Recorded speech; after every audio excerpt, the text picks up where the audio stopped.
Following up from the last video at Awara, where we had some diff issues, we are back with a fresh unit, and the only thing that's the same is the LSD center. So my gears were no good.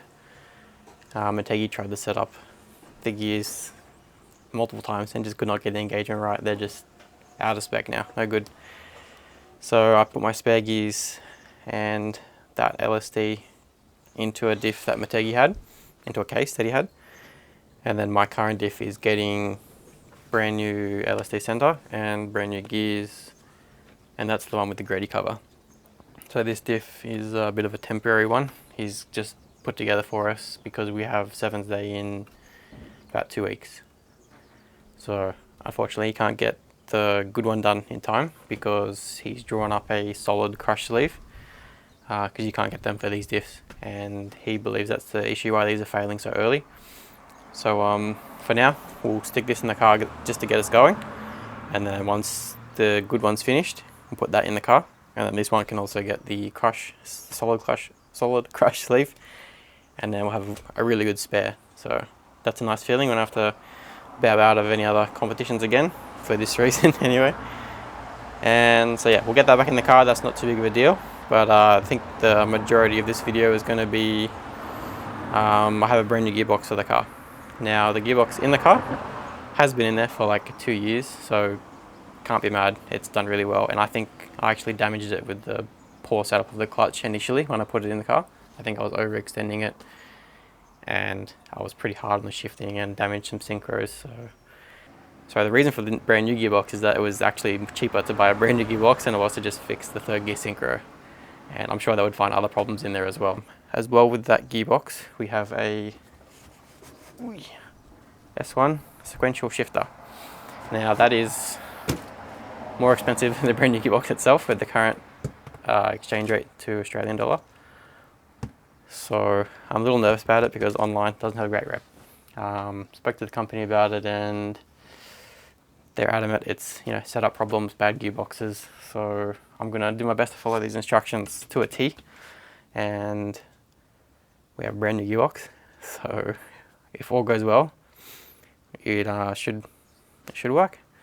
And as it's famous that these CD gearboxes, when you swap them, you got to shorten up that shifter linkage, and they get really hard to shift. So all the shifters I've tried, they're way too short for me. Like, I don't know, you jump in a stock Silvia and you get that long throw, and that's so nice to throw gears, but in this thing it's just like click, click, click, and yeah, not a fan. And it is just a shifter. Like, it's not going to make you be able to clutchless shift and all that stuff. It's literally just converts the H pattern to a sequential pattern. Everything else is identical. Our work conditions today are less than ideal, but this is what we have to work with. We've been trying to get a garage or a warehouse, but the moment we mention any car related work, we get told no straight away. So while that's going on, this is what we have to deal with. So we'll just get it done. So I forgot the most important part of this temporary diff is Motegi's special diff cover. It's extended and baffled just to hold a bit more oil.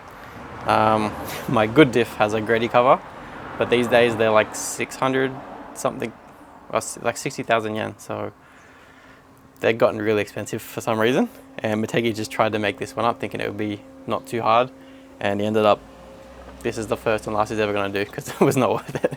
So yeah, but 10 points for effort.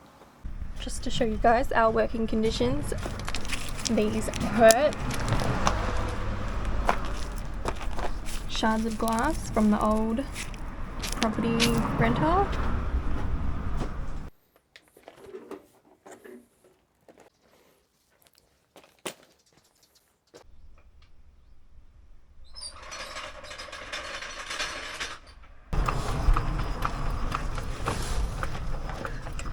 Keep going? I think so.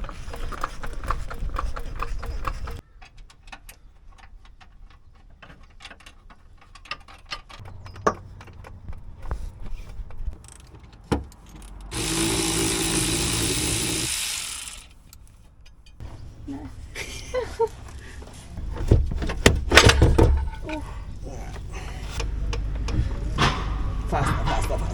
Yeah. Alright, there we go.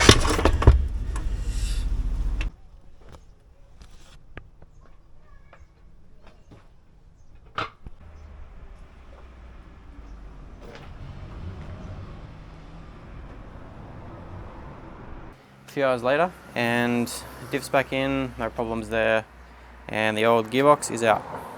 So get a good view of the fish adapter for rotary to CD009, JK41, whatever you want to call it.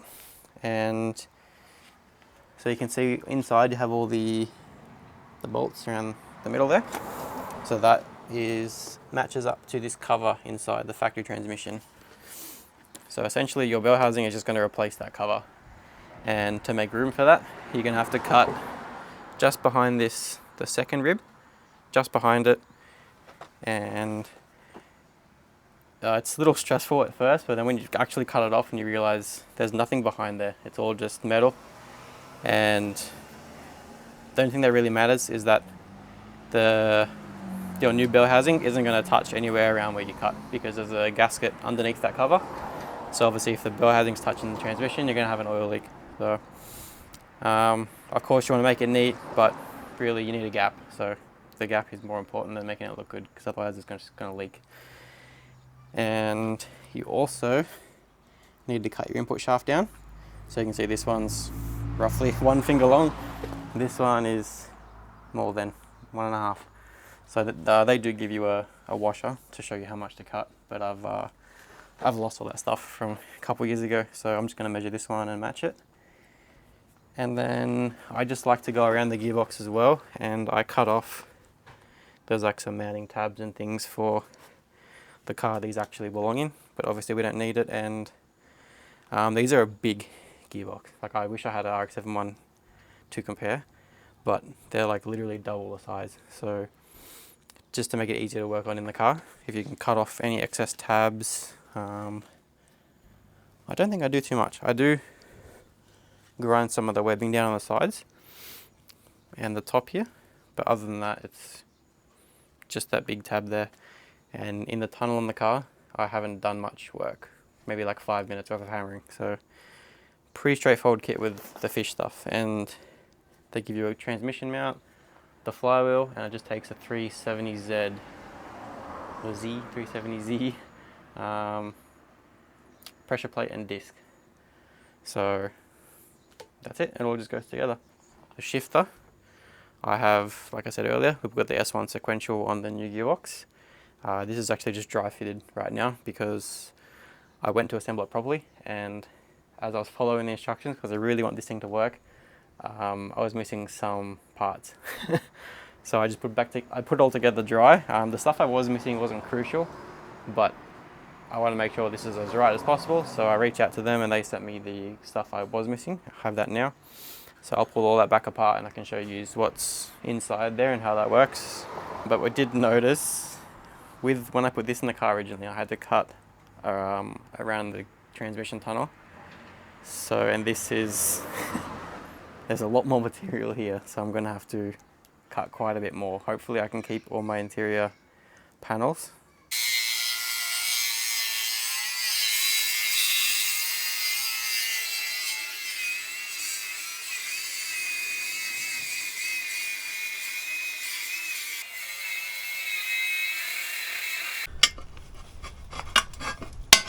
Ooh,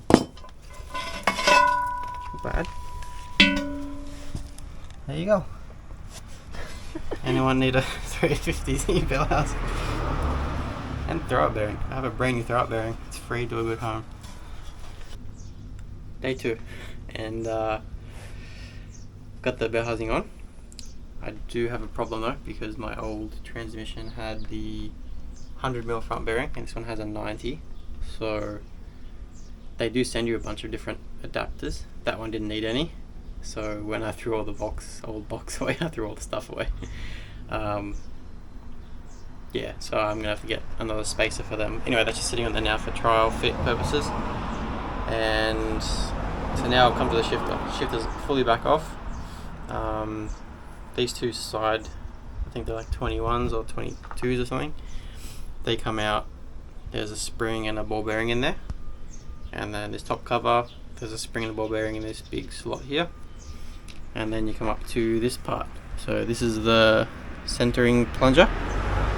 Now that comes off and these little washers go in.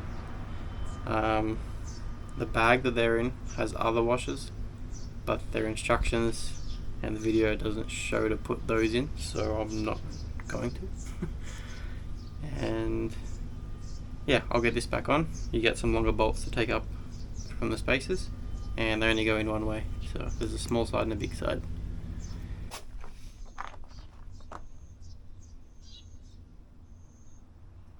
So with that center plunger, I did end up putting the small washers on the top because the original bolts are flanged head, and it looked like the Allen key bolts weren't quite as wide, so I just put the small washers on the top. Still have the big washers on the bottom, so not fully sure what they're for, but there's no mention of them in the instructions or in the video, so I'm not putting them in. And so now I've got the top cover on, just siliconed. I was missing a short bolt for here. So I just cut one of the spares because they sent me a bunch of spares after I had the original missing piece. And I'm using the 1mm shim that they recommend for the shifter. That just put on the top. I've got the S1 sequential linkage on here, all greased up on the reverse side and on the shifter side. So now it's just a matter of getting on. So they say to have the gearbox in neutral, which I think it is, and the shifter should also be in neutral, which is all grease in there. You can see the two circles there, and it's sort of at a teardrop on the bottom of the cam. And you can also, if it's not in neutral, it won't do that. So try to slide it on, yes.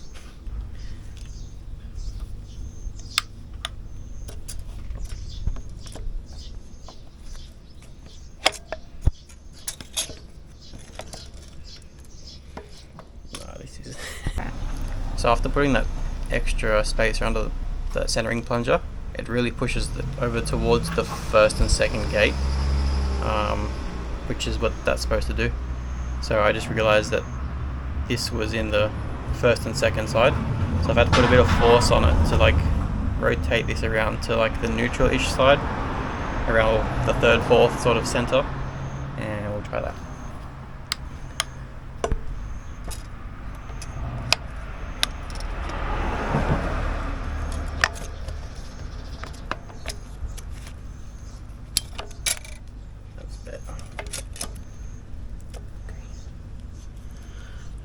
Four bolts on. Front one is a hex head, the rest are Allen key. Now you don't have really any forward backwards movement, but you do have sideways movement. And on the video they recommend putting it slightly off to the left. They just say that's the best results, so I'll just push it over all the way left, and I'll just give them a little nip for now. And then we can see what we have and what we don't have.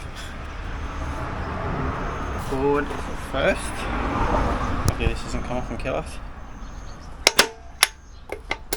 Good start. Second, I believe. Yep, we don't have reverse. Third, fourth, fifth, sixth, nothing. 5, 4, 3, 2.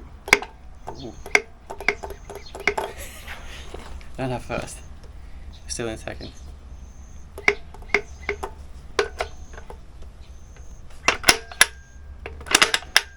Okay, so we're gonna find out where we are, and I guess basically just keep moving this around to get it in a good spot.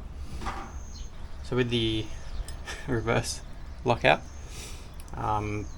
they want you to take up this plate where it slides on. It's a little difficult to do because when you slide the lever on, it wants to push it over, and they want you to have it towards me. This has very little resistance, so you pretty much need this to glide on without touching. So what you can do is just put the bolt through the wrong side, put I got a 10mm spanner in there, and then you can just open it up a little bit. Obviously don't go too crazy because you might snap it, but then now this should slide on without pushing that back. Pull it out.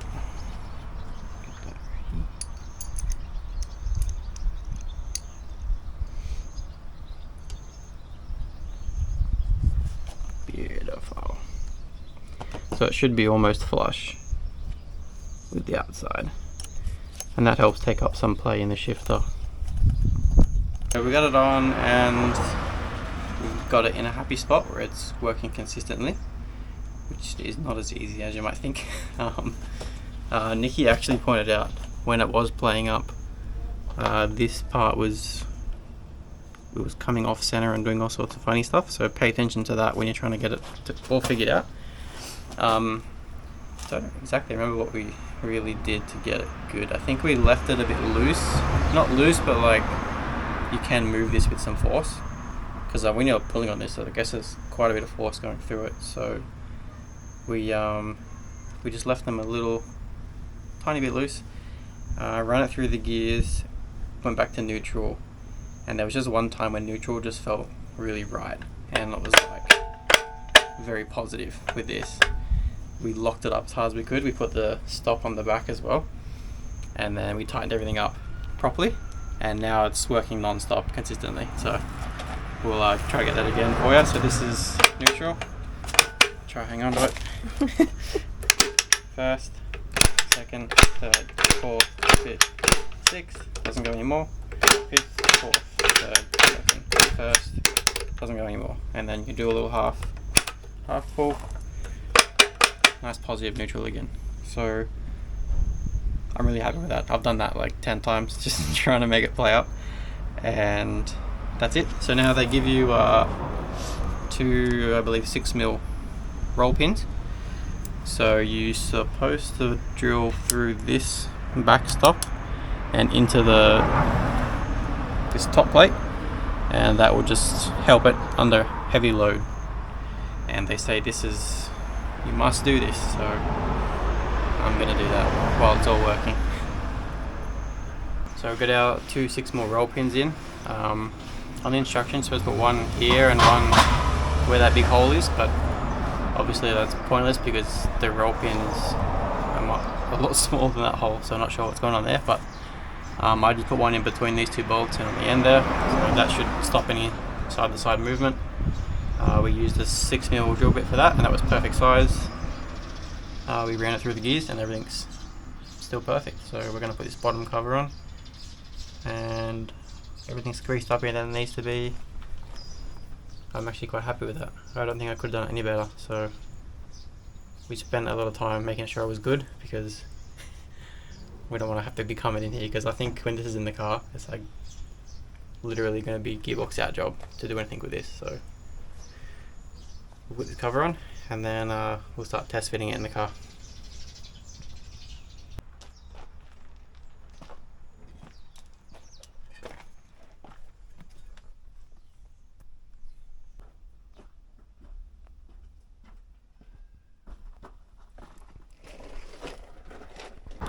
Alright, it's next weekend. I've already received the spacers that I threw away from Fish. They are sent over super fast. They have like the best customer support. So I got the correct one on here.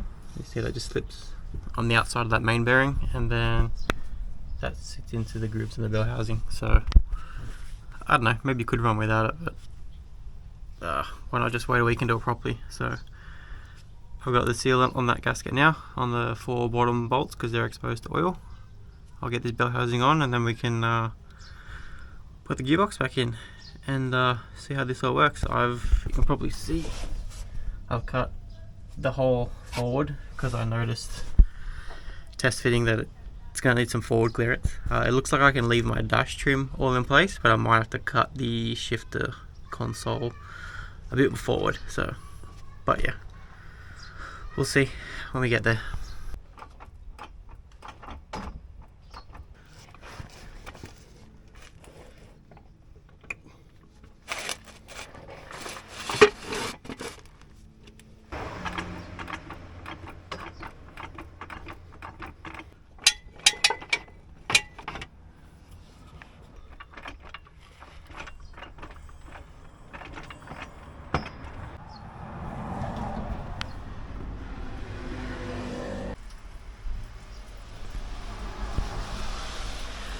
Alright, well, cars are back together.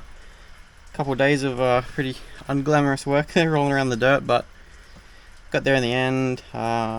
So we're at new diffs in, well, temporary diff is in, brand new gearbox, the sequential S1 sequential shifter, and you know, oil's in both, exhaust is back on, drive shaft's in. So again, one more time before we start this thing up, we'll run it through the gears. So right now it's in neutral, first, second, third, fourth, fifth, sixth, no more, fifth, fourth, third, second, first, no more, half back, and we're in neutral. So now's the intimidating part of starting it back up and see if that still does that while it's running. So here we go.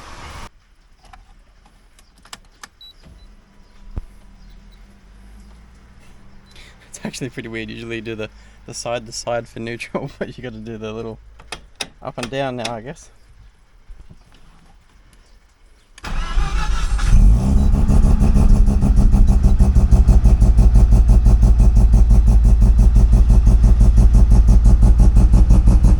Might just let it warm up a little bit.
Well, for me, that's a great success. We've got no skipped gears yet, which is, if you Google this stuff, that's what pops up all the time.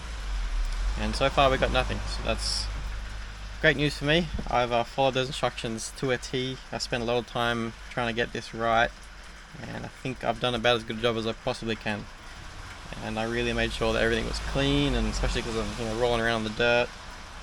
But yeah, happy with all that.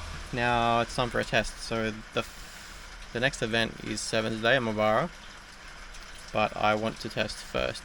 So I'm going to check Mobara's calendar and see if there's anything between now and then that I can go do. I think it's like the 23rd or something. Yep, 23rd of June right now. So we got, I don't know, 2 weeks. And yeah, I really, because you can see here, I've managed to keep this piece intact, which keeps it all looking pretty nice. But if I'm going to run this trim, I'll have to cut a section out of here, which you know, not a big deal at all. If I get a good reliable shifter out of doing that, that's worth it for me. But yeah, I don't really want to cut that up for no reason. For some reason we go to the test day and this shifter is not doing what it is now, because doing it in the air, running through the gears is one thing, but you know, under load with heat and everything else, that's a whole nother ball game. So the next video after this will be a test day. I'm really looking forward to that. This is got me really excited because I've got the front of the car sorted now, and then if I've got the shifting sorted as well, I can taste that lights license.